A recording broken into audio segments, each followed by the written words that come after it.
નમસ્કાર વિદ્યાર્થી મિત્રો, એસપી બેસ્ટ એજ્યુકેશન ચેનલની અંદર આપ સૌનું હાર્દિક સ્વાગત કરું છું.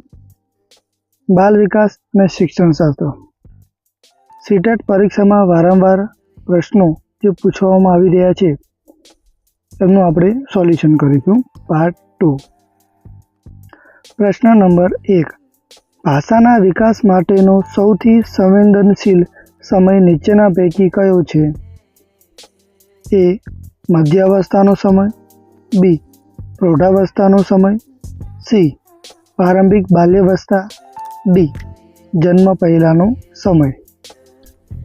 સાચો જવાબ છે સી. પ્રારંભિક બાલ્યાવસ્થાનો સમય. પ્રશ્ન નંબર 2. ખાલી જગ્યાના સિવાય નીચેના કારણસર રમતો નાના બાળકોના વિકાસમાં મહત્વપૂર્ણ ભૂમિકા ભજવે છે. એ છે, તેઓ નવા કૌશલ્યો મેળવે છે અને તેનો ઉપયોગ ક્યારે કરવો તે શીખે છે. બી. તેઓ પોતાના શરીર પર નિયંત્રણ મેળવે છે. સી. તેમની ઇન્દ્રિયોને ઉત્તેજિત કરે છે. ડી. તે સમય પસાર કરવાનો આનંદદાયક માર્ગ છે. સાચો જવાબ છે ડી. તે સમય પસાર કરવાનો આનંદદાયક માર્ગ છે. પ્રશ્ન નંબર 3. શિસ્ત જે અધ્યયન વાતાવરણમાં મહત્વપૂર્ણ ભૂમિકા ભજવે છે તે કેવી રીતે મદદરૂપ થાય છે? એ. બાળકોને પાઠો કંઠસ્થ કરવા માટે, બી. બાળકોને પોતાની શીખવાની પ્રક્રિયાને નિયંત્રિત અને મોનિટર કરવા માટે, સી. શાંતિથી બેસી રહેવા માટે, ડી. શિક્ષકોને સૂચનો આપવા માટે. સાચો જવાબ છે બી. બાળકોને પોતાની શીખવાની પ્રક્રિયાને નિયંત્રિત અને મોનિટર કરવા માટે. પ્રશ્ન નંબર 4. જે અવધિ પ્રૌઢાવસ્થાના પરિવર્તનની શરૂઆત કરે છે તેને શું કહેવામાં આવે છે? એ. બાલ્યાવસ્થાનો અંત, બી. કિશોરાવસ્થા, સી.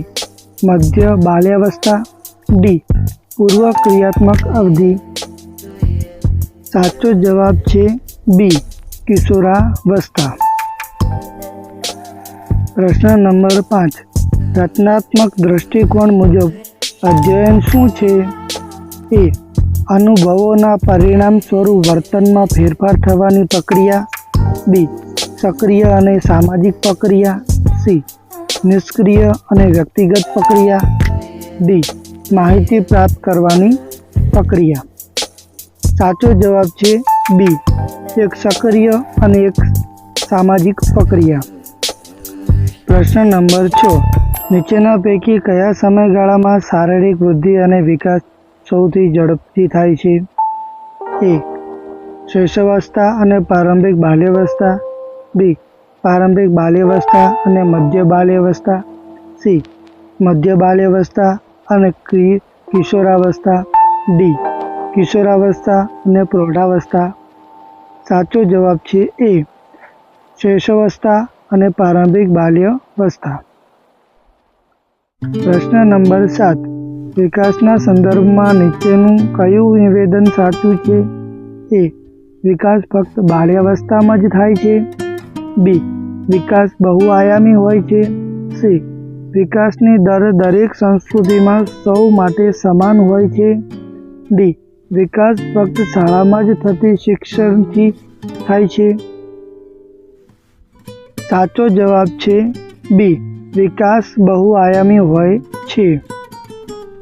પ્રશ્ન નંબર 8.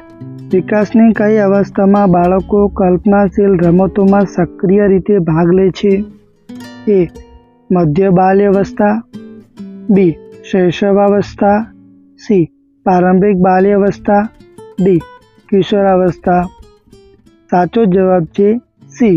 પ્રારંભિક બાલ્યાવસ્થામાં. પ્રશ્ન નંબર 9. 2 થી 6 વર્ષની અવધિને શું કહેવામાં આવે છે? એ.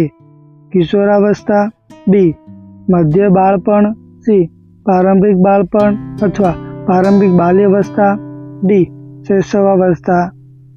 તો 2 થી 6 વર્ષની અવધિને પ્રારંભિક બાળપણ, પ્રારંભિક બાલ્યાવસ્થા કહે છે. સાચો જવાબ છે ઓપ્શન સી.